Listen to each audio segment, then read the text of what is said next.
Welcome to We Live It, the LiveAg podcast, your source for livestock market insights, management strategies, and real conversations with those who don't just work in the cattle industry, they live it. Here are your hosts, deCordova and Casey Mabry.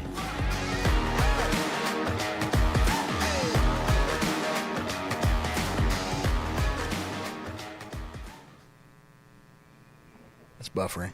So that mean we're live? Welcome to We Live It, the LiveAg podcast. The girls back here really hate me right now. They're like, we're trying to get serious here, but when you get me and Casey on a live podcast, it can get kind of special. So we'd like to welcome you once again to the LiveAg podcast. We are live from Cooper's Barbecue in downtown historic Fort Worth. That was a telephone. And so welcome. We got the Hereford Bull beside us.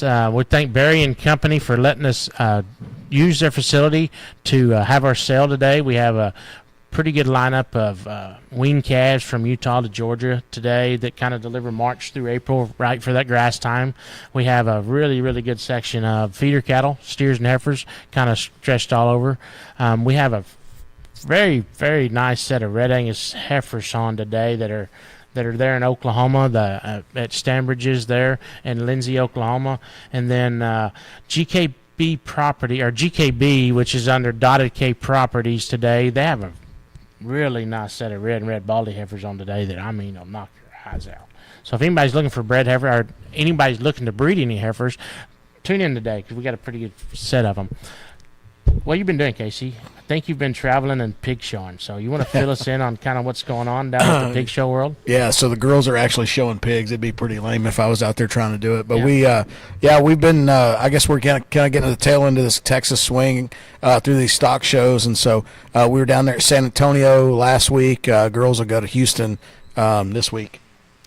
So you're not going to say how we did in San Antonio? I mean, we got banners all over the wall. And so what did we do? Which girl did what? Yeah, so my oldest one, Reese, had the champion Berkshire Barrow there at San Antonio, which is a really cool deal. Like, we kind of started off there, and then my middle daughter, Avery, she loves these Chester Whites, and so she had the champion Chester White Barrow there at San Antonio. So for my wife and I, Deidre, it was pretty rewarding to watch both girls get the show in the Grand Drive there at San Antonio, which is one of my favorite barrow shows to go to. Yeah, and then we got some Houston coming up next week. We got a couple bears for Houston. Friday? Friday. Friday to go up there. Show Monday.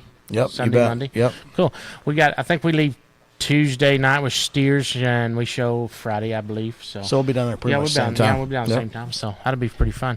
On today, we have Wesley from Mississippi.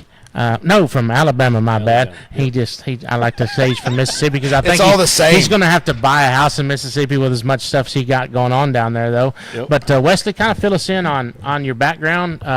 He is with Elite Marketing out of Alabama, and it's a great group of guys that come on with us here right off the bat. That they represent a lot of cattle from the southeast. So just kind of tell us a little bit about your start and how you got with Jerry and Daryl. Sure. Yep. Obviously, I'm Wesley Grantham. It's like most people in this industry, I was born into it. Yep. When I was growing up, elementary school, junior high school, my family ran a stocker operation. My dad ran it during that time. Just all the time when I was younger, working sales and hauling cattle and stuff like that. So my family actually purchased the facility, the sale barn there in Montgomery, in 2007.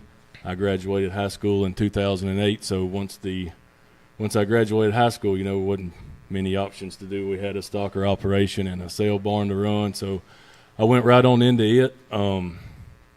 Jerry, when I first started working there, he actually put me in the pinning alley way back in the back, so it wasn't great from the start. So a little while after that, I started working in the ring, and that's when we were still doing the video stuff then. But Jerry actually owned the sale barn in Linden, and they were doing all of the in the southeast at that time. We didn't call them video sales, we called them board sales, because it was just a description on paper, and that was it.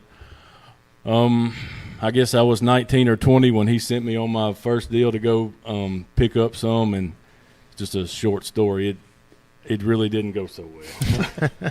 I got there on the first time, and I got to the guy's place, noticed the cattle looked bigger than what they were supposed to be. And I asked the farmer there, I said, where's your loading ramp? He said, I don't have one.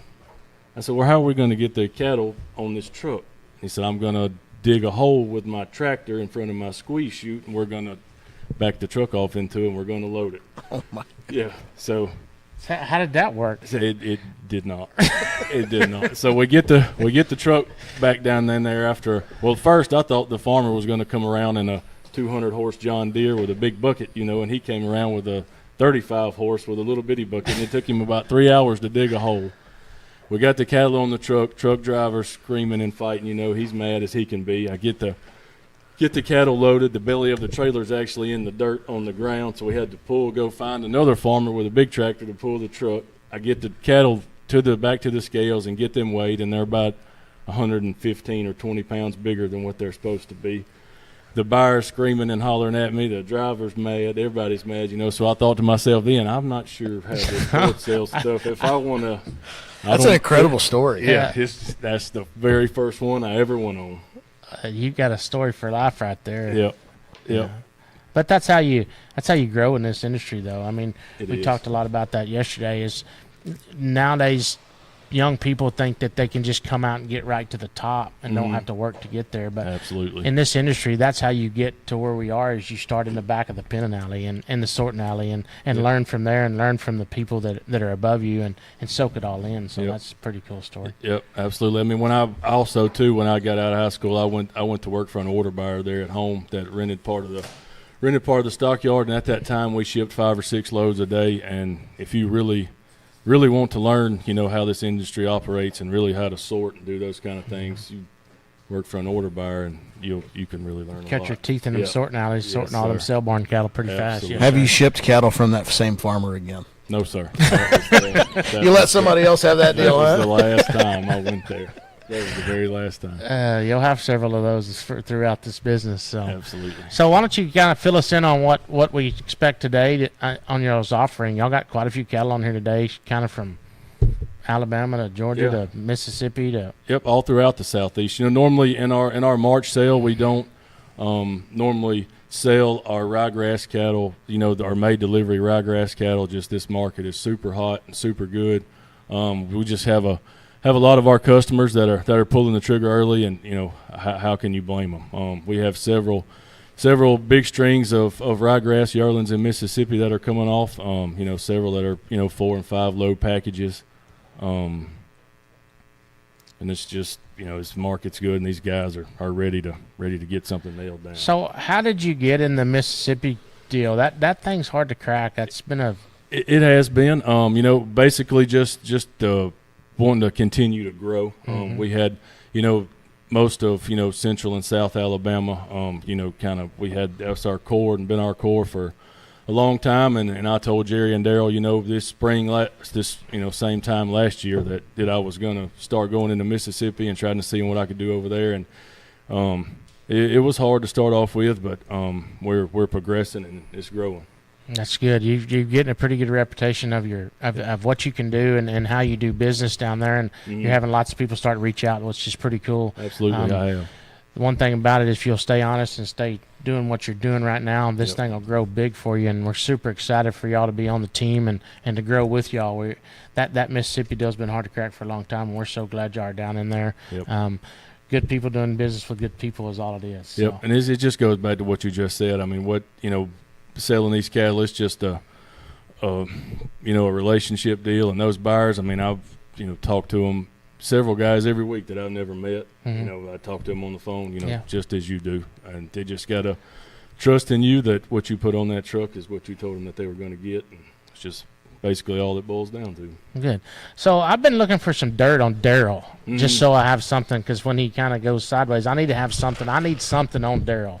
So do you got anything you want to give me, or is that for a different talk time? Yeah, we probably better not do it on here. But yeah, I can drum some up pretty fast. If you could get me a little bit on Daryl's, that way when I have to use it, I'll have it. So I got you. So I can make something happen.